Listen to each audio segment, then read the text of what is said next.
brought to you by Biz Analyst.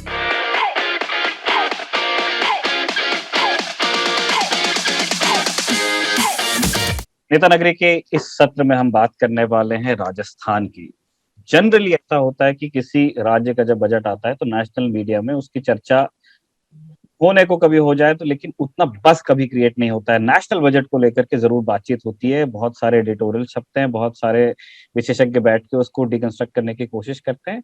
इस बार लेकिन राजस्थान में एक ऐसा बजट पेश किया गया जिसकी चर्चा खूब है, उसकी तारीफ करने वाले लोगों की संख्या बहुत बड़ी है, उसकी आलोचना करने वाले लोगों की संख्या बहुत बड़ी है। और राजस्थान, जैसा कि हमारे दर्शक जानते हैं कि पिछले दिनों आरएएस की परीक्षाओं को डेफर करने को लेकर के जो मूवमेंट चला, उसको लेकर भी चर्चा में रहा। उससे पहले रीट की परीक्षाओं को लेकर के जो अभ्यर्थियों की चिंताएं थी, उसको लेकर भी चर्चा में रहा। इन सारी चीजों पर बात करने के लिए हमारे साथ दो मेहमान हैं। एक तो हमारे अपने ही हैं, Anand Chaudhary, special correspondent India Today के, आप जुड़े हैं, बहुत बहुत स्वागत है सर। नमस्ते सर, बहुत धन्यवाद। दूसरे भी हमारे अपने ही है, अविनाश कल्ला जी, वरिष्ठ पत्रकार, बहुत बहुत स्वागत है सर आपका भी। नमस्कार निखिल, धन्यवाद। अविनाश जी को दर्शकों ने खूब देखा है नेता नगरी के कई एपिसोड्स में। जब अमेरिका में चुनाव हो रहे थे तब वहां से भी आपके रिपोर्ट्स हमारे माध्यम से दर्शक देख रहे थे। और हमारे साथ अभिषेक शर्मा भी जुड़े हैं। अभिषेक का तारुफ मैं यूं कराऊंगा कि जो अभ्यर्थियों के जो मुद्दे हैं, चाहे रीट हो चाहे आरएएस हो, उससे जो जुड़े हुए आंदोलन है उससे अभिषेक जुड़े रहे हैं, उस बारे में उनकी जानकारी है। फुल डिस्क्लोजर की जो बात है उसमें मैं बता दूं कि आरएएस परीक्षा की हम बात करेंगे, लेकिन अभिषेक शर्मा इस सत्र के लिए जो आरएएस की परीक्षा हो रही थी उसमें अभ्यर्थी नहीं है।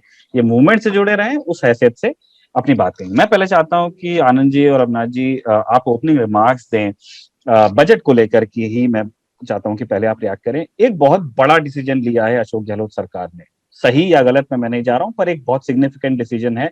पूरी दुनिया जब भाग रही है, फाइनेंशियल कमिटमेंट्स जो पेंशन की तरह की होती हैं, जो कोई रेवेन्यू जनरेट नहीं करती हैं, वो स्टेट से एक तरह से कॉफर से आपके पैसा निकाल रही हैं, उससे सब पीछे छुड़ाना चाह रहे हैं। उस तरफ लौटे हैं अशोक गहलोत और तमाम उन्होंने इस तरह के जो रीडिस्ट्रीब्यूशन के तरह के उन्होंने ऐलान किए, चाहे वो संविदा के लोगों की का जो मानदेय है उसे बढ़ाना हो, चाहे वो जो हेल्थ सेक्टर है उसके अंदर जो सब्सिडी है उसको डबल कर देना हो, इन सारे ऐलानों को आप कैसे देख रहे हैं? राजस्थान की जनता का जो कल्याण है उसके संदर्भ में, और जो अशोक गहलोत की पॉलिटिक्स है उसके संदर्भ में भी हम चाहते हैं। पहले अविनाश जी बात। निखिल, ये आपने बिल्कुल सही कहा कि कभी कभार ही होता है कि किसी राज्य का बजट इतनी न्यूज गैदर करे, और अशोक गहलोत अपना 14th बजट पेश कर रहे थे एज ए चीफ मिनिस्टर। ये उनका 14th बजट था।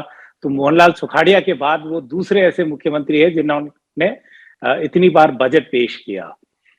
उन्होंने इस पूरे बजट में 2 घंटे 56 मिनट का भाषण था, और उसमें से करीब करीब 2.5 घंटे तक तो सिर्फ घोषणाएं करी होंगी, उससे थोड़ी ज्यादा भी। तो कोई ऐसा वर्ग नहीं रहा जिसपे उन्होंने इम्पैक्ट नहीं किया, टच नहीं किया। और जितनी दरियादिली का बजट पेश किया वो मतलब सबको आईबॉल्स उनकी तरफ ले जाता है कि how will he do it, इतनी घोषणाएं। पर सबसे मोस्ट टॉक्ड अबाउट था ये न्यू पेंशन स्कीम का लाना। जैसा आपने कहा कि इसके प्रशंसक खूब हैं, तो सरकारी कर्मचारी जो कि सबसे इंपॉर्टेंट होते हैं किसी भी गवर्नमेंट के लिए, तो नेक्स्ट ईयर हमारे यहाँ इलेक्शन है, शायद उनको साधने की थी बात। तो अशोक गहलोत जी ने वो एक किया कि हम ये नई पेंशन स्कीम में उनको लागू करेंगे। मेरी कई सरकारी अधिकारियों से बात हुई, they are all very happy with it. जिस तरह से सरकारी अधिकारी इस पे रिएक्ट कर रहे हैं, उनको ऐसा लगता है लॉटरी लग गई, because there are lots of games.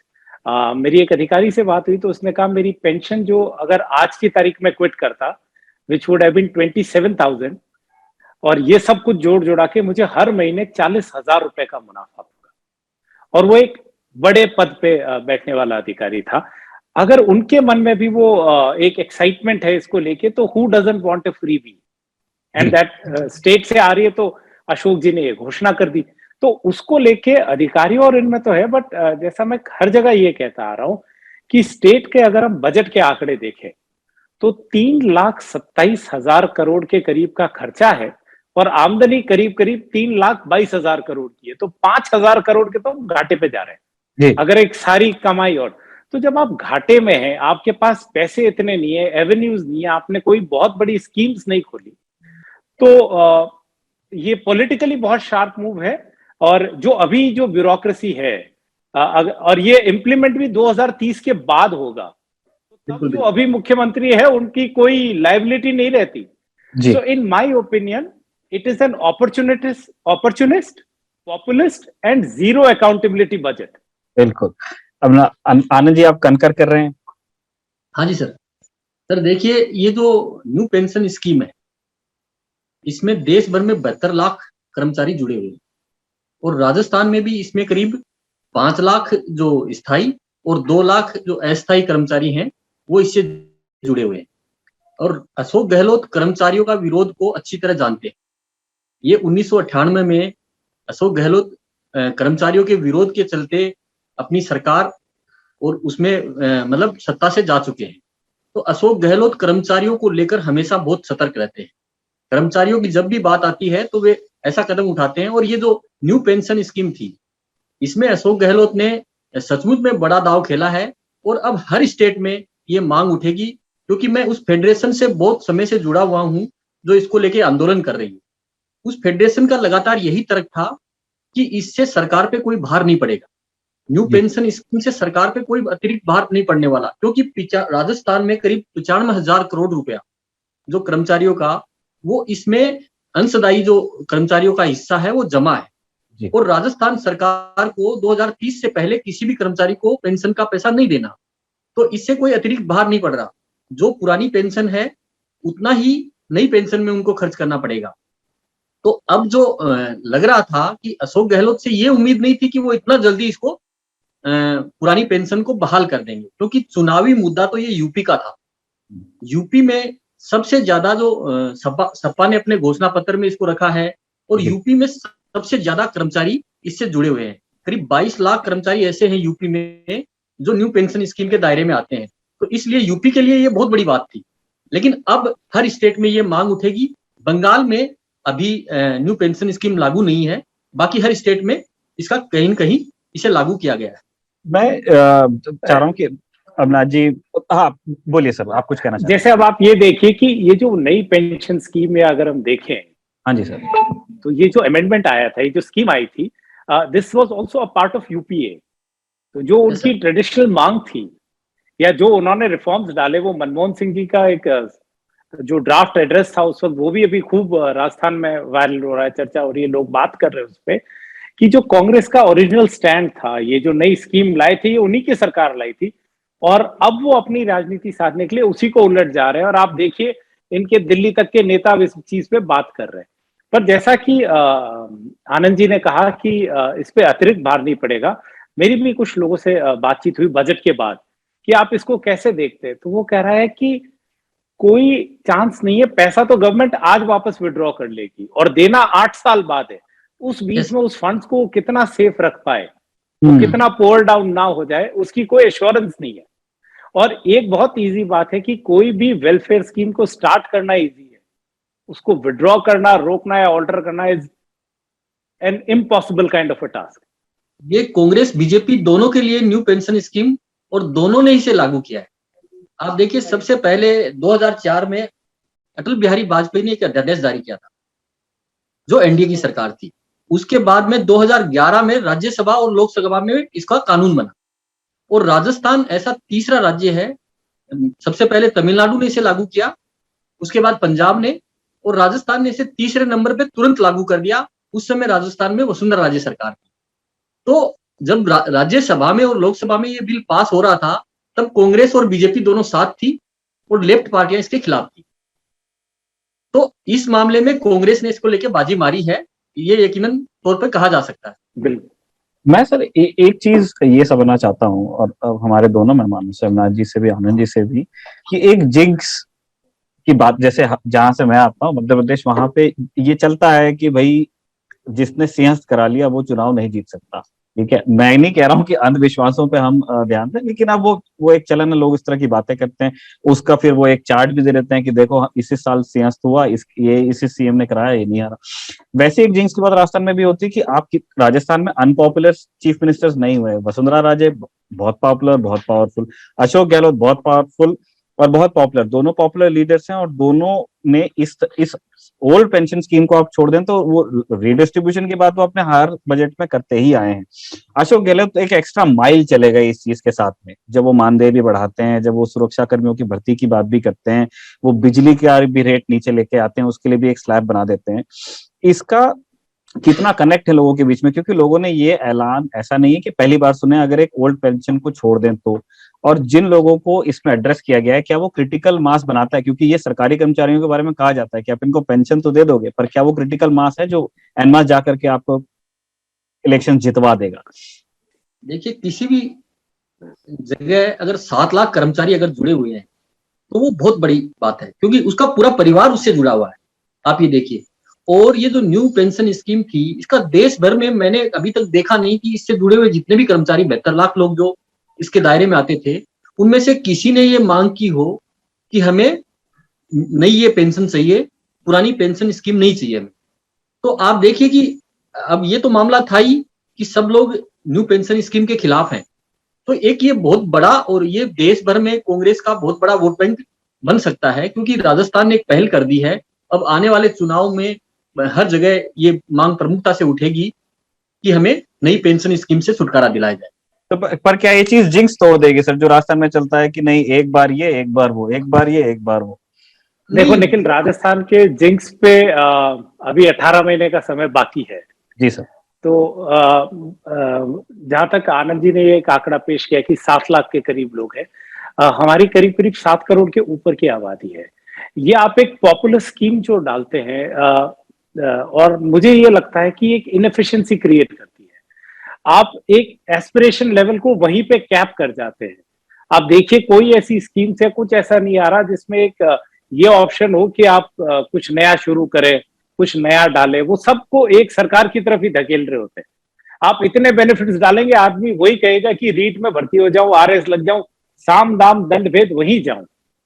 दूसरी तरफ को आप पुश ही नहीं करते।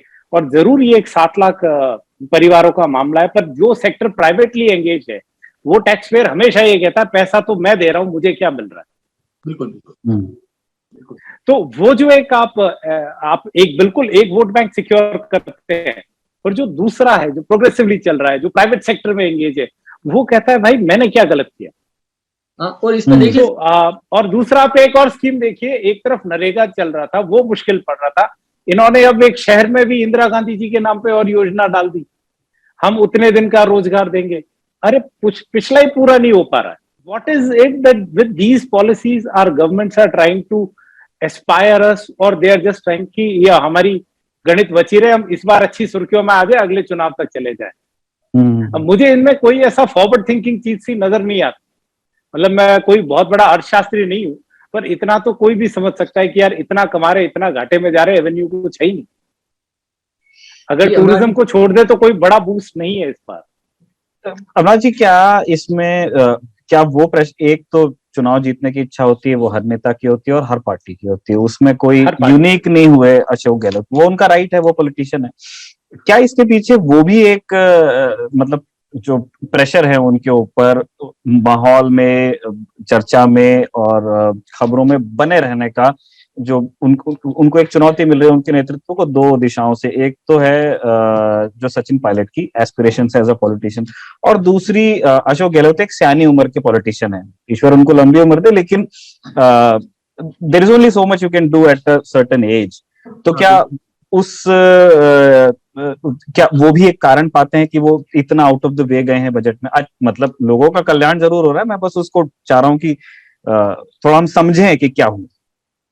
देखिए, समझे और वो वाली बात नहीं है। वो अशोक गहलोत इतने माहिर पॉलिटिशियन है कि खबर में कब कहाँ कितना बनना है, ये उनसे बेहतर इस प्रदेश में और कोई नहीं जानता। चाहे कोई कितना भी कह दे कि न्यू एज पॉलिटिशियन है, सेवी है, you can't do it better than Ashok Gehlot. And the testimony is कि वो 3 बार उसी अपनी सारी राजनीतिक हुनर के बलबूते पे वो तीसरी बार मुख्यमंत्री बने। Every challenge he is won. तो ये वो भी है कि यू क्रिएट अ लेगेसी, कि अगर आज कोई मान भी लीजिए, कई तरह की अटकलें लग रही है, क्योंकि आप लोग भी बात करते हैं कि 10 मार्च के बाद समीकरण क्या होंगे, तो हम लोग हमेशा कहते हैं 10 मार्च का इंतजार राजस्थान बहुत कर रहा है कि कांग्रेस पार्टी पंजाब की तरफ देख रही है और भारतीय जनता पार्टी जो है वो उत्तर प्रदेश की तरफ देख रही है। इन दोनों के जो भी परिणाम आए उसका राजस्थान की राजनीति पे बहुत इम्पैक्ट पड़ेगा। एक अटकल ये भी लगाई जा रही है, सारे पॉलिटिकल कमेंटेटर्स और थ्योरिस्ट देख रहे हैं। तो अशोक जी ने ये एक first who draws the first blood वाली बात कही है कि देखो मैं इतना बड़ा काम कर सकता हूँ, इतना बोल्ड स्टेप ले सकता हूँ, I can revive it. So he has raised the bar और लेट्स सी 14th बजट है एंड ही इसके साथ उन्होंने पिच किया है कि मैं इतना पॉपुलर हो सकता हूँ कि 15वां बजट भी मैं ही पेश करूं। बिल्कुल सर। तो he has taken a big challenge. इसमें क्या है कि अशोक गहलोत जी माहिर खिलाड़ी तो हैं, ये तो मानना पड़ेगा, क्योंकि राजस्थान में सचिन पायलट से या जो उनको लगातार जो चुनौती मिल रही थी उसका भी इन्होंने इसमें हल खोजा है। आप देखिए कि इस नई पेंशन स्कीम को खत्म करके जो पुरानी पेंशन स्कीम इन्होंने इस साल से शुरू नहीं की है, इन्होंने ये चाहते तो अभी से शुरू कर सकते थे, लेकिन इन्होंने अगले साल का टाइम दिया है ताकि कर्मचारी, अगर अशोक गहलोत के ऊपर कोई आंच आती है तो वहां बहुत बड़ा एक जनमानस उनके साथ खड़ा हो, क्योंकि उनको एक पुरानी पेंशन स्कीम मिलने वाली है। तो इन्होंने आगे तक का निशाना इससे साधा है।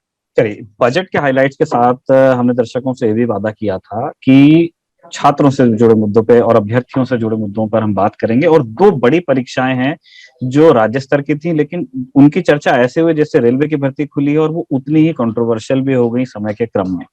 एक भर्ती परीक्षा थी रीट, जिसको स्क्रैप किया गया। दूसरी भर्ती परीक्षा थी राजस्थान एडमिनिस्ट्रेटिव सर्विस, बड़ी प्रेस्टिजियस सर्विस है, उसके लिए अभ्यर्थी बहुत कोशिश कर रहे थे। उन्होंने प्री निकाल दी थी, उनके मेंस का समय आ गया था। उनकी मांग थी कि उन्हें और समय मिले तैयारी के लिए, क्योंकि उनका यह कहना था कि सिलेबस चेंज हुआ है, इसीलिए उन्हें तैयारी के लिए कुछ वक्त चाहिए होगा।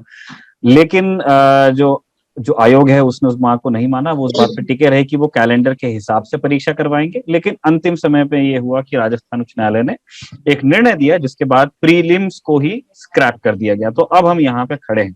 हम चाहते हैं अभिषेक शर्मा अपनी बात रखें इन दोनों परीक्षाओं को लेकर के। छात्रों के बीच में किस तरह की चिंताएं थी, उन्होंने किस तरह से उस मूवमेंट को चलाया और अब वो कितने संतुष्ट हैं। रीट भी ऑलमोस्ट डबल कर दिया गया है उसका टारगेट, चाहे स्क्रैप किया हो, और आरएएस में भी उनके मन की चीज हो ही गई है, चाहे वो कोर्ट के रास्ते से हुआ। अभिषेक। हाँ भैया, मतलब जब भी कभी परीक्षा की बात आती है तो जैसे मान लीजिए कि परीक्षा हो जाती है या उसमें कोई करप्शन हुआ है या उसमें कोई गड़बड़ी हुई है, तो उसके बाद में सरकार की तरफ से ऐसा आश्वासन दिया जाता है या ऐसी घोषणा की जाती है कि हम इसको रीशेड्यूल करवाएंगे। मेरा विषय और बाकी सब लोगों का विषय ये है कि जब वो परीक्षा करने की तैयारी के दौरान दूसरे शहर में रहे हैं तो कमरे का किराया भी लगा है, उनको जो है जेब खर्ची भी मिली है, खाने का पैसा भी उनको लगा है।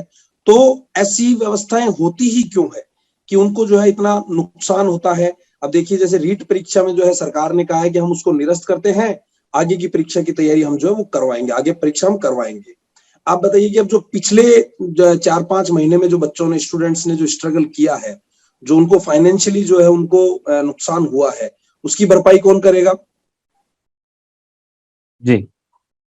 और फिर जब आप मतलब अभी सीबीआई की जांच को लेकर के कोर्ट ने ऐसा उसको जो है डिनाई कर दिया, उसको माना नहीं है कि सीबीआई से जांच होगी। और रही बात कि अभी हमने जो मूवमेंट चलाया, जो पिछले 1 महीने से आरएएस को लेकर के मूवमेंट चल रहा था, तो उसको लेकर के भी कहा गया है कि 21-22 को जो मार्च को जो एग्जाम होगा। पहले कहा जा रहा था कि मतलब जो टाइम टेबल बनाया गया, जो शेड्यूल बनाया गया है, उसमें समय ही नहीं है।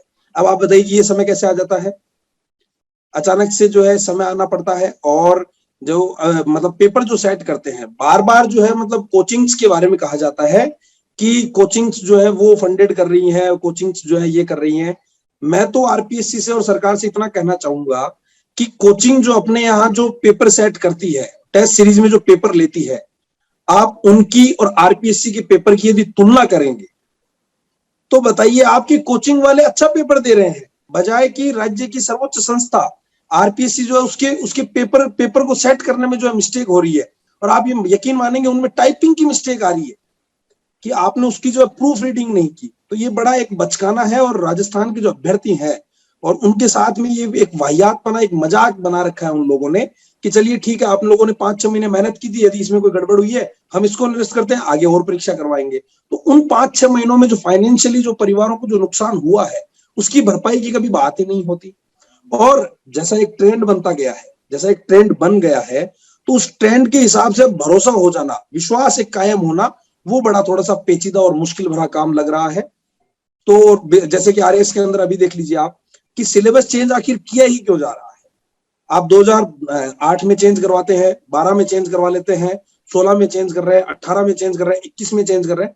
अभी तक मतलब 15 सालों में आप ये तय नहीं कर पाए कि आपको किस सिलेबस के अकॉर्डिंग जो है अधिकारी चाहिए अपने राज्य में।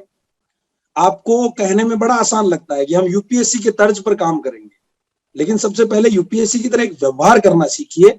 स्टूडेंट्स में जो एक भरोसा यूपीएससी ने कायम किया है वो आरपीएससी को जो है कायम रखना पड़ेगा। आप मतलब जब सुनते हैं कि साहब मिस्टेक, टाइपिंग मिस्टेक की वजह से 2 सवाल रद्द किए जाते हैं, बड़ा बचकाना और वाहियात पने का ये जो है इनका बयान आता है। मैं कोचिंग्स का जो है पक्ष नहीं ले रहा, लेकिन बार बार हमने इस मूवमेंट में देखा कि बेवजह कि कोचिंग्स के मतलब फंडेड है, कोचिंग का फंडेड है। तेल की पूड़ी खाइए साहब, दाल खाते थे उसमें पानी आ रहा था क्योंकि पैसा नहीं था। कोचिंग से फंडेड होता तो मलाई कोफ्ते खा रहे होते, नान रोटी खा रहे होते।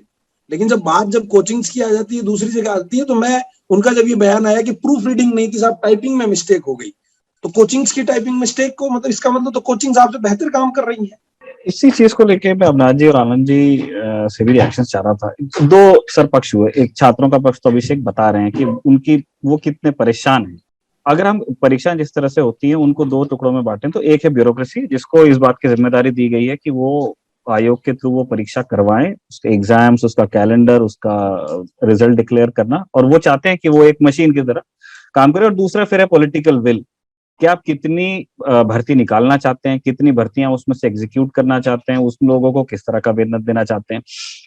मैं चाहता हूं कि हम पहले रीट की बात करें। रीट में क्या इस चीज का डर था कि क्या स्क्रैपिंग के पीछे ये चीज का डर था कि अब उसमें और कोई हाथ जलाना चाहती नहीं है, जब वो बात सीबीआई इंक्वायरी तक के चली गई थी?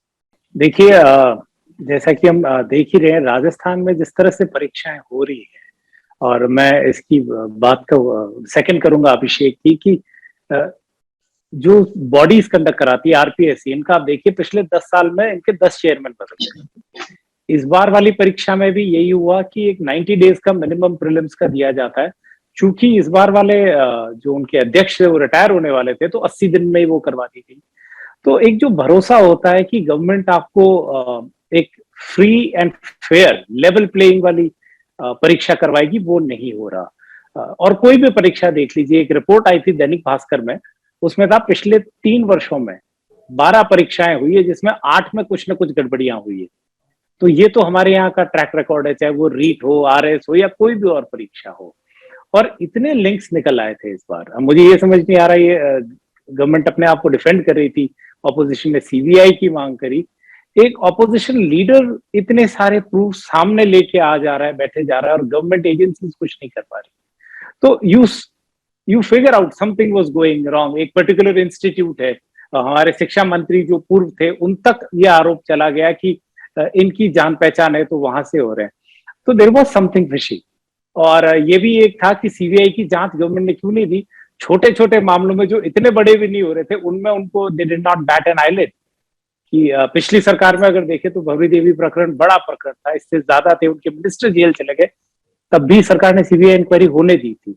तो कहीं ना कहीं मसला जो सरकार का एक इकबाल होता है, उस पर एक भरोसा होता है, मैं ये कहूंगा इन 3 सालों में तो वो नहीं दिखा है। हर दूसरी परीक्षा रद्द हो रही है, अच्छा, और सिर्फ ये परीक्षाओं का प्रॉब्लम नहीं है, परीक्षाओं को लेकर के उनकी व्यवस्थाएं होती है। जब हमारे यहाँ कोई छोटी छोटी परीक्षा होगी, इंटरनेट बंद कर दिए जाएंगे 2-2 दिन तक, सड़कें इतनी बदहाल हो जाएंगी कि कोई जयपुर में तो चलना मुश्किल हो जाता है। तो प्रॉब्लम उनकी नहीं होती जो परीक्षा दे रहे, हाँ उनको बहुत बड़ा चैलेंज होता है, बट जो एक आम नागरिक होता है, अगर परीक्षा के दिन में आप जयपुर में कहीं मूवमेंट कर रहे हैं तो आप वर्क फ्रॉम होम ही करिए। It is not advisable, it is so inconvenient to live in this city. Jaipur तो ऐसे भी वहां के ट्रैफिक, मतलब आउट ऑफ मेट्रो काफी ज्यादा ट्रैफिक वाले शहरों में है, ओल्ड सिटी स्पेशली जयपुर की, जो जितना मेरा देखना। निखिल किसी दिन भेजिएगा जिस तरह से लोग बसों पे आते हैं, जिन हालात में छात्र रहते हैं, तो वो बहुत डिफिकल्ट हो जाता है हमारे यहाँ। तो मैं यही कहूंगा कि जो भी प्रोसेस है, गवर्नमेंट की विल नहीं दिख रही। आप देखिए जो भी ये नियुक्तियां करते हैं, एक एकेडमिक होना चाहिए। क्या कोर्ट को ये कहना पड़ेगा कि 6 प्रश्नों में गलती थी और उनसे पहले कुछ क्वेश्चन तो आरपीएससी खुद मान चुका था कि नहीं ये गड़बड़ है, तो पहले तो आप वहीं पे गड़बड़ हो जाते हो। कौन एकेडमिक्स है? जो लोग कल तक पुलिस चला रहे थे, आज आप उनको आरपीएससी का चेयरमैन बनाते थे। क्या दोनों के स्किल सेट सेम होते हैं? पर चूंकि वो एचएमवी होते हैं, हिज मास्टर्स वॉइस या यस मिनिस्टर, एक वो जो पुराना सिटकॉम चलता है ना, जी सर, बीबीसी का था यस मिनिस्टर, तो जितना यस मिनिस्टर कहोगे उतनी आपको पोस्टिंग मिलेगी। अच्छा, तो ये एक बहुत ही गलत सा ट्रेंड आ गया। क्या आज तक कभी किसी ने यूपीएससी पे कोई सवाल उठाया? नहीं आता ना, वहां पे एक ऑफिसर आता है। अब तो ये हालत हो गई, कोई ऑफिसर आता है तो आदमी सोचता है पता नहीं कौन से कोचिंग से आएगा, इज ही वर्थ इट और नॉट। नहीं, यही जब अभिषेक ने वो चीज छेड़ी थी ना कोचिंग वाली, तो मैंने यही सवाल एक नोट करके रखा था कि इस बात को लेकर के बड़ी बच्चे ही नर्वस हैं कि आरपीएससी का जिस कॉन्स्टिट्यूशन की आप अविनाश जी बात कर रहे थे कि वहाँ कैसे लोग भेजे जाते हैं और उनकी किस तरह की अपनी चिंताएं होती हैं, वो सरकार में और पॉलिटिक्स में कहाँ बंधे होते हैं, तो उनको एक सर्टेन तरीके से काम करना उनकी मजबूरी बन जाता है। इस चक्र को तोड़ने के मतलब लोगों में तो बहुत अनपॉपुलर है आरपीएससी, इस चक्र को तोड़ने की क्यों मंशा नहीं दिखाती है कोई भी पार्टी? कांग्रेस और बीजेपी एक के बाद एक आती रहती है। आनंद जी, आपको क्या लगता है? जी देखिए, आरपीएससी का एक बहुत अच्छी साख थी कुछ साल पहले तक। राजस्थान में आरपीएससी को माना जाता था कि एक अच्छी बॉडी है जो अच्छी परीक्षाएं करवाती है। लेकिन अब जो आरपीएससी का एक ढांचा हो गया है जिसमें जातिगत आधार पर तो आरपीएससी के सदस्य और चेयरमैन बनाए। राजस्थान में अभी पिछले 15-20 सालों से यही देखा जाता है कि किस जाति का चेयरमैन होगा, किस जाति के सदस्य होंगे, एक एक जाति उनमें बांट दी जाती है जी। और आप देखिए कि ये सिर्फ नुकसान ये नहीं हो रहा है, छात्रों की उम्मीदें और भरोसा दोनों टूट रहा है। जो लगातार भर्तियां जो कैंसिल होती हैं, भर्तियों में देरी होती है कितने, और जब आप रीट परीक्षा हुई थी, आप देखिए कि रीट में 8 छात्र मारे गए थे। कैसे? बसों पे लटकने से, एक्सीडेंट में। आप देखिए कि कितना बड़ा नुकसान हो रहा है। आप वो नहीं देख पा रहे। एक भी बच्चा क्यों मारा जाए किसी परीक्षा देते हुए, आप ये देखिए। और कश्मीर के बाद राजस्थान ऐसा राज्य है, अविनाश कल्ला जी ने सही कहा है, कि जहां नेट सबसे ज्यादा बंद होता है। आप छोटी सी परीक्षा के लिए पूरे जयपुर, पूरे राजस्थान का नेट बंद कर देते हैं और फिर भी कुछ नहीं रोक पाते। चीटिंग तो फिर भी होती है। हाँ, चीटिंग रुक नहीं रही है। आप देखिए, चीटिंग रुक नहीं रही है। और इसमें देखिए कि राजस्थान में आरपीएससी नहीं, सारे बोर्ड, माध्यमिक शिक्षा बोर्ड ने रीट करवाई, वो भी सवालों की घेर में है। आप देखिए उनके तो कितने लोग पकड़े गए हैं। और अब आप सरकार को सारा पता है इस मामले में। कल्ला जी ने सही कहा है कि इसकी सीबीआई जांच क्यों सरकार घबरा रही, क्योंकि ये छींटे ऊपर तक आते, जो लगातार मांगे उठ रही थी और जो लगातार नाम सामने आ रहे थे, उसी के कारण सरकार को रद्द करनी पड़ी परीक्षाएं। अविनाश जी, जब मैंने प्रश्न पूछा, मैं उधर जा रहा था, आप कह रहे थे कि एकाधिक कारण है निखिल। मैं चाह रहा हूँ कि वो एकाधिक कारणों में से एक कारण तो आनंद जी ने बताया, अब बाकी कारणों पे एक अधिकार, मेरा हर चीज पे एकाधिकार होना चाहिए। मैं हमेशा कहता हूं कि जो अब स्टेट्स हैं, they have also adopted the prime ministers one man rule show. और जो मतलब हालांकि यहाँ पे कांग्रेस की सरकार है और वह भाजपा की, पर जिस मैनरिज्म से काम होता है, the buck stops at one chair and that is the chief minister. आज कोई भी आदमी इतना इंडिपेंडेंट नहीं है कि खुद से कोई फैसला ले ले। और अभी देख रहे हैं गहलोत साहब के पोर्टफोलियोज भी बहुत हैं। सर सारे ही वही है, पोर्टफोलियो के बिना जो नहीं है वो भी उन्हीं का है। मतलब आप ये बताइए, आप इतनी खबरें करते हैं लल्लन टॉप पे, हमारे कौन से मंत्री की कौन सी पहल को आपने इंडिपेंडेंटली कवर किया? या अगर मैं 3-4 नाम हटा दूं तो आप कौन से मंत्री का नाम जानते हैं? करेक्ट, सही कह रहे हैं, सुनाई नहीं आता। अब वो हमको भी वही है कि जो चीज वहां से सुनाई आएगी वही हम कम्युनिकेट। हमारे बेचारे मंत्री एमएलए सिर्फ इसी में फंस जाते हैं कि आईफोन 13 ले लिया, उसके साथ फोटो खिंचाई, तो शायद लल्लन टॉप को फोटो लगा दे। कांग्रेस वाले कह रहे हैं कि हम तो, बीजेपी वाले कह रहे हैं कि हम तो लौटाएंगे फोन। अब उनको भी एक मुद्दा चाहिए। बड़ी मुश्किल से लौटाने पड़ रहे हैं। I always call it, Congress हो या BJP, it's a convenience club of 200। Anand ji कह रहे थे कि बड़े दिल पे पत्थर रख के फोन लौटाना पड़ रहा होगा। देखिए, हाँ सर, कि विधानसभा में जो ये जो बजट के दिन जो उपहार बांटने की परंपरा रही है, ये अब आईफोन तक आ पहुंची। पहले सूटकेस दिए जाते थे, फिर धीरे धीरे चीजें बढ़ती गई और अब ये आईफोन तक आ गया। पर एक बात ये भी बड़ी अचंभे की है ना आनंद जी, की जो भी दिया, ये सरकारी दिया, आधिकारिक दिया, और ना tax payers money you are doing personalise gift, कहाँ तक सही है? अच्छा, मुझे मेरी जानकारी में मतलब सीमित है, आप प्लीज करेक्ट कीजिएगा कि ये मुझे नहीं जानकारी कि ये बाकी स्टेट्स में भी होता है क्या एमएलए को गिफ्ट? ये मुझे ऐसा लगा कि उनका कोई अनाउंसमेंट है, आप बता रहे हैं कि ये ट्रेडिशन है राजस्थान में, हाँ बजट बिल्कुल में सर। तोहफा देते हैं। हाँ, और ये पुरानी बात है, ये पहले से चल। हाँ बहुत साल पहले से जी। कि बजट जिस जिस पहले तो बजट क्या होता था, बंडल दिए जाते थे। आजकल बजट क्या हो गया है कि पूरा एक दस्तावेज, पिछली बार आईपैड्स पे दिया था शायद। हाँ, और पिछली बार, हाँ पिछली बार जो वो था, मतलब आप ये देखिए कि आईपैड ही था पिछली बार, आईपैड ही था। और उससे पिछली बार उससे अच्छे मतलब बेहतरीन सूटकेस और ये दिए जाते थे, ताकि वो जब दस्तावेज होते थे बहुत सारे, जब किताबें होती थी खूब सारी, अब किताबें नहीं है, सब कुछ आपका डिजिटल है, तो वो आईफोन में आ गया है। और अच्छा, लौटाने इसलिए पड़ रहे हैं बीजेपी के विधायकों को, बीजेपी के सब विधायकों के पास, ज्यादातर के पास आईफोन है, तो वो लौटाने पे तो क्या फर्क पड़ता है। सर एक एक ये भी बड़ा वो तंज चल रहा है कि आईफोन इसलिए दिए जा रहे हैं ताकि हर कोई फेस टाइम पे बात कर सके, रिकॉर्डिंग का झगड़ा नहीं दे। ये so it's a level playing field. कल को कोई ये ना कह दे कि मेरे पास वो एप्पल फोन नहीं था तो मैं फेस टाइम नहीं कर पाया और रिकॉर्ड हो गया। हाँ, रिकॉर्डिंग का डर मतलब सब जगह है। हाँ हाँ ठीक है, वापस आते हैं छात्रों के मुद्दे पे। अभिषेक, मुझे एक चीज ये बताइए आप, ठीक है, और फिर उसके बाद हम अपने मेहमानों से भी पूछेंगे कि उनको क्या लगता है।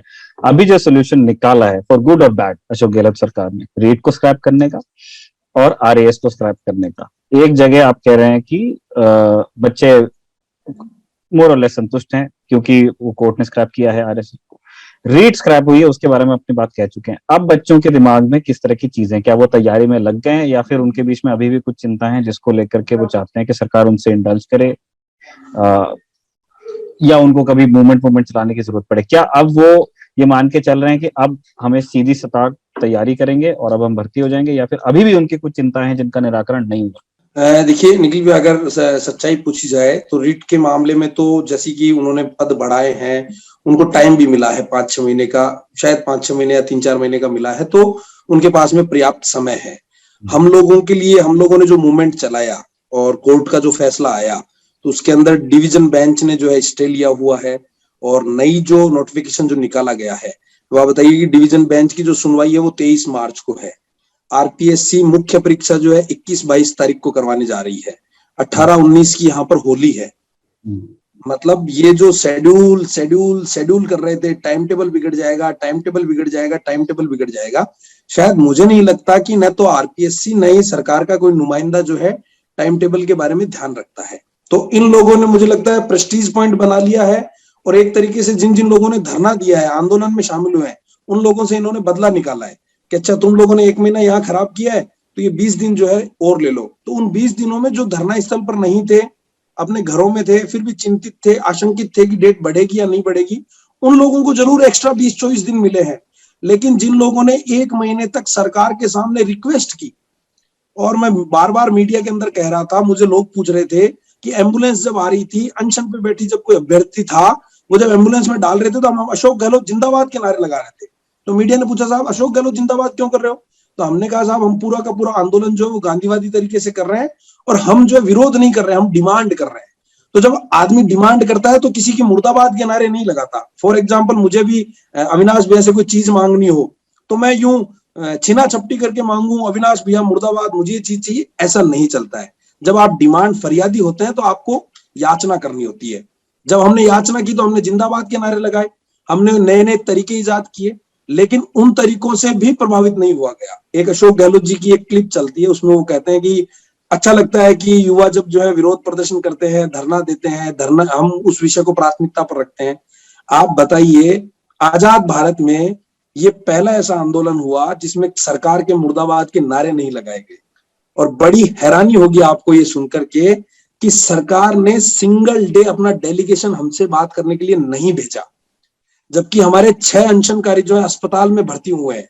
एक को जो है प्लाज्मा चढ़ा है 4 या 5 बार, कम से कम 10-10, 12-12 इंजेक्शन लगे हमारे अनशनकारियों को। मैं खुद कोहनियों से रेंगते हुए जो है ज्ञापन लेकर के गया हूँ। चलिए मुझसे, मैं तो चलिए कि आंदोलन कर रहा था, मेरे बारे में तो ये भी था कि मैं परीक्षा भी नहीं दे रहे और नहीं दे रहे, तो मैंने लोगों को कहा भी कि भाई गांधी जी ने जो है पहला सत्याग्रह आंदोलन जो है किसानों के लिए किया। खुद गांधी जी किसान नहीं थे, लेकिन फिर भी उन्होंने पीड़ा को समझा। हम वहां आंदोलन जब कर रहे थे तो खुद को जो है उत्तर भारत की राजनीति का गांधी कहलाने वाला व्यक्ति जब किसी भी बात की जो भावना है, मर्म जो है उसको नहीं समझ पा रहे, और मतलब आनंद फानन में इन लोगों ने 21-22 तारीख जो है मुख्य परीक्षा की डाली है। देखिए अभी डिवीजन बेंच की सुनवाई होनी है। जिन लोगों को 11 सवालों से दिक्कत हुई है और प्री का रिजल्ट रिवाइज करने को कहा गया है, वो लोग अपनी रणनीति बना रहे हैं कि हम सुप्रीम कोर्ट में जाएंगे, सुप्रीम कोर्ट में जाकर के इस चीज को करेंगे। तो अभी भी जो आरएएस के जो अभ्यर्थी हैं वो कहीं ना कहीं आशंकित है, और कहीं ना कहीं बिल्कुल आशंकित है वो लोग कि मतलब एग्जाम इसी डेट को होगा या आगे होगा। आरपीएससी ने तो अपनी डेट देकर के पल्ला झाड़ दिया, इसको पल्ला झाड़ना भी नहीं कह सकते, चलो ठीक है, उनका ये काम था, उनकी नैतिक जिम्मेदारी है। लेकिन फिर भी हम लोगों की पहले दिन डिमांड ये थी कि हम लोगों को जो है 60 दिन मिल जाए। मैं पहले दिन से जब मीडिया से बातचीत कर रहा था, लोगों से बातचीत कर रहा था, तो मैंने यही कहा कि हम लोग जो है सिलेबस में जो बदलाव हुआ है उससे हमें कोई दिक्कत नहीं है। सिलेबस आपने जो बदला है उसके मुताबिक यदि आप हमें टाइम दे देंगे तो हम अच्छे से पढ़ पाएंगे, अच्छे से एग्जाम दे पाएंगे। अभी मैं सुबह सुबह अखबार पढ़ रहा था तो उसमें था कि जो सवालों की जो गड़बड़ियां हुई है उसमें एक्सपर्ट से राय मांगी जाएगी। तो नीचे मीम्स वगैरह चल रहे हैं, कुछ मेरे पास में फोन आए कि साहब 2 और 2 4 होते हैं, लेकिन अगर एक्सपर्ट्स कह देंगे कि 2 और 2 5 होते हैं तो क्या मतलब कोर्ट वगैरह इनको मान लेंगे? तो मैंने कहा साहब ये तो सब जुडिशियल मामला है, ये उनको देखना चाहिए। लेकिन मेरा वही विषय वापस है कि आखिर ऐसी गड़बड़ियां होती ही क्यों है? मतलब दूसरे पीसीएस संस्थान जो है उनमें नहीं आ रही, सिर्फ आरपीएससी में, और ऐसा पहली बार नहीं हो रहा है। आप किसी भी चयन आयोग को, किसी भी संस्था को जो एग्जाम कंडक्ट करवा रही है उसमें कहीं ना कहीं दिक्कतें आ रही है। तो सबसे पहला विषय यही है, दिक्कत आनी ही नहीं चाहिए। और फिर आपने जो पूछा कि परीक्षा को लेकर के क्या है, तो परीक्षा को लेकर के आशंकित है, और सुप्रीम कोर्ट का डिवीजन बेंच का स्टे हो गया। फिर होली का जो शेड्यूल आ रहा है, हालांकि अभ्यर्थी को जो है त्योहारों से मतलब नहीं होना चाहिए, ऐसा कहा जाता है कि होली दीपावली आती रहेगी, पहले चयन करवा लीजिए। लेकिन फिर भी जब कोई एक संस्था अपना एग्जाम का शेड्यूल जारी करती है तो इन सब चीजों को भारतीय संस्कृति के रीति रिवाजों के हिसाब से तय किया जाता है। लेकिन मुझे ऐसा लगता है आरपीएस अब इन बातों को भी भूल गई है, और नैतिक आदर्श जो है वो कहीं ना कहीं कम होते जा रहे हैं एक संस्था के। मैं अवनाथ जी और आनंद जी से वही सवाल पूछना चाहता हूँ जो मैं रिकॉर्डिंग शुरू होने से पहले आनंद जी से मैं पूछ ही रहा था। तो तब मैंने उनसे पूछा था कि आरएएस को लेकर जो मूवमेंट हुआ, वो पहले तो जयपुर में कुछ लड़के आकर के बैठे, फिर उसके बाद वो मूवमेंट धीरे धीरे बड़ा हुआ, फिर वो नेशनल मीडिया में चर्चा होने लगी, और वो आपको अनपॉपुलर बनाती है चीज, क्योंकि वो आर्ग्यूमेंट सुनने में कम से कम एक फेयर चीज है कि आपने अगर आपने खेल के बीच में नियम चेंज किए तो कम से कम आप प्रिपरेशन का टाइम, उसके सही और गलत में जो एक्सपर्ट्स हैं वो जानते होंगे।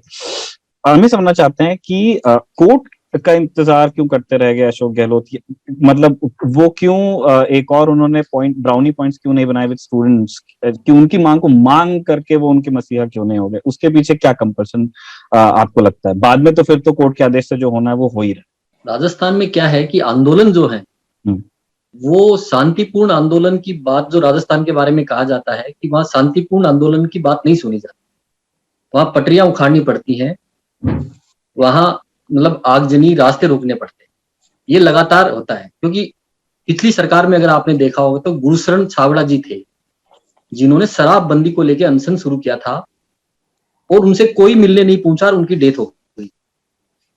आप यही बच्चों के साथ है, बच्चे अनशन कर रहे हैं, उनसे कोई मिलने नहीं जा रहा है, लेकिन जब मामला सरकार को ये लगता है कि ये हमारे बहुत सर से ऊपर से गुजर गया है, तब सरकार उस पर ध्यान देना शुरू करती है।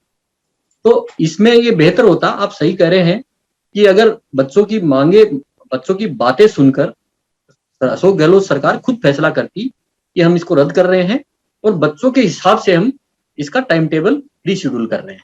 ऐसा हुआ नहीं। कोर्ट ने एक दिन पहले, आज 25 और 26 को एग्जाम होनी थी, कोर्ट ने 2 दिन पहले इसको रद्द करना पड़ा। अनाज जी आपको क्या लगता है, मतलब उनको अशोक जी क्या सोच रहे थे? जी नहीं, अशोक जी का तो मैं नहीं कह सकता, क्योंकि उनकी सोच को पकड़ पाना मुझे लगता है इंसानी बस की बात है। उनके साथ जो काम करते हैं, जो उनका इनर सर्कल था, उनसे कुछ लोगों से मेरी भी बात हुई। तो जैसा कि अभिषेक ने कहा कि कोई मिलने नहीं पहुंचा, सरकार की दलील ये थी कि हमने एक स्पेशल अधिकारी को तैनात किया हुआ था सीएमआर के अंदर या सीएमओ के अंदर, अब तो दोनों एक ही चीज हो गए, क्योंकि वो रेजिडेंट से ही काम करते हैं। तो उस अधिकारी ने कुछ लोगों से जो अलग अलग आंदोलन कर रहे थे, अभिषेक उनमें एक थे, अलग लोग थे, उनसे बात करी and in their judgement it was not a fair call. ये न्यायोचित सही बात नहीं थी। वो इसी बात को लिए जा रहे थे कि जो सीरियस है वो घर पे पड़ रहा है, जो फालतू की लफंडरगिरी कर रहा है वो सड़क पे आया हुआ है। तो कहीं ना कहीं जो वो अधिकारी थे, जो आजकल इनर सर्कल हो गया ना, ग्रुप ऑफ एडवाइजर्स, तो क्या है, ब्यूरोक्रेट्स होते हैं, उनको ना तो चुनाव लड़ने से मतलब, उनको एक वर्ड से मतलब होता है, यस मिनिस्टर।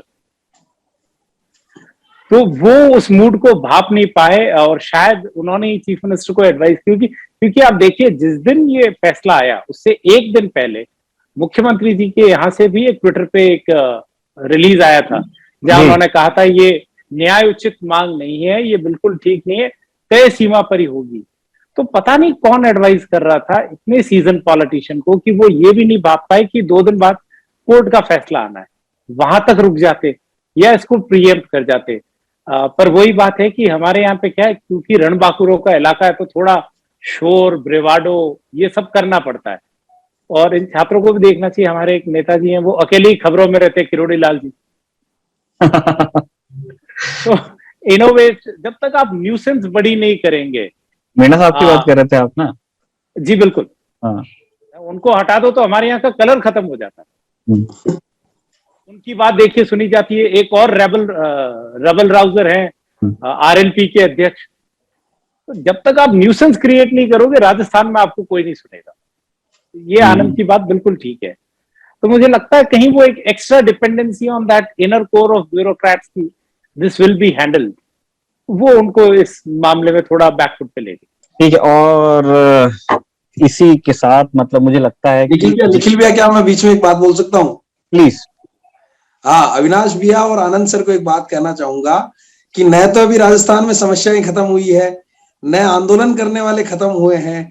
तो हम लोगों ने इस आंदोलन में एक चीज तो देख ली कि गांधीवादी तरीके से कुछ हाथ आना जाना है नहीं। तो आगे से जो आपका सुझाव जो है उसको मार्गदर्शन मंडल को बताया जाएगा, और जो सुझाव दिए गए हैं रणबांकुरों वाले तो उसकी तरफ फाइट की जाएगी।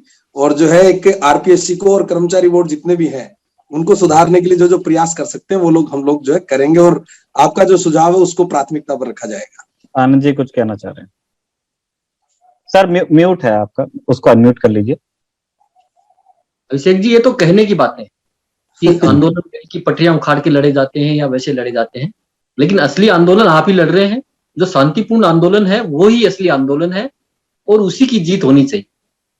बिल्कुल सर। और एक और उम्मीद ये की जानी चाहिए कि इतना सब कुछ होने के बाद हम एटलीस्ट एक सिस्टम ऐसा बना पाए कि ना तो अभिषेक को आंदोलन करना पड़े और काम हो जाए। अब ये देखिए ना कि एक स्कूल का शेड्यूल कैलेंडर फिक्स होता है, वो कभी परीक्षा रद्द नहीं होती। ये तो पॉलिटिकल आका बैठ गए ना कि मुझे सब अपने पास रखना है और सभी अपने हिसाब से होना चाहिए, अपने लोग। उससे थोड़ा बाहर आने की जरूरत है। You know, they need to be a little professional. ये हर बार नहीं हो सकता। आप ये कह रहे हैं कि जो इनर सर्कल है उसके अंदर थोड़ी लैटरल एंट्री होनी चाहिए? यूं सर बहुत हमारे यहाँ नहीं हो सकती। हमारे यहाँ कहा जाता है बड़े बड़े नेताओं का कि हमारे साथ अगर काम करो तो तुम्हारे दाएं हाथ की बात बाएं तक को पता ना पड़े। तो ये एक बड़ा ही गलत कल्चर बना रखा है। हमारे यहाँ कई लोग थ्रेटन फील कर जाते हैं। अभी फेस टाइम की बात चल रही है। देखिए फेस टाइम की भी बात नहीं। अब आप ये देखिए, मतलब यू नो, इट्स एक बड़ी ट्रिवियल सा कमेंट है, बट हम लोग कई चीजों में कॉन्फिडेंट ही नहीं हो पाते। जैसे मैंने अभी बजट की टिप्पणी में कहा, मैंने सारी बातें बोली कि ये सही नहीं है। मुझे एक ही घोषणा अच्छी लगी कि अंग्रेजी माध्यम पे भी उन्होंने फोकस किया है। ये बहुत बड़ी बात थी, क्योंकि हमारे यहाँ प्रदेश में कहा जाता है अगर अंग्रेजी में बोल गया तो सच ही बोला होगा। क्योंकि अंग्रेजी में तो झूठ बोलते ही नहीं, हमारे सबके अंग्रेजी में हाथ तंगे। तो हमारा प्रदेश आज भी वैसा ही है। तो वो एक उसी इनर्शिया और उसी गणित से, और अब मुझे लगता है थोड़ा बहुत चेंज की जरूरत है। May be for a little over 2.5 decades हम उसी ढर्रे और कन्वीनियंस पे चलते आ रहे हैं।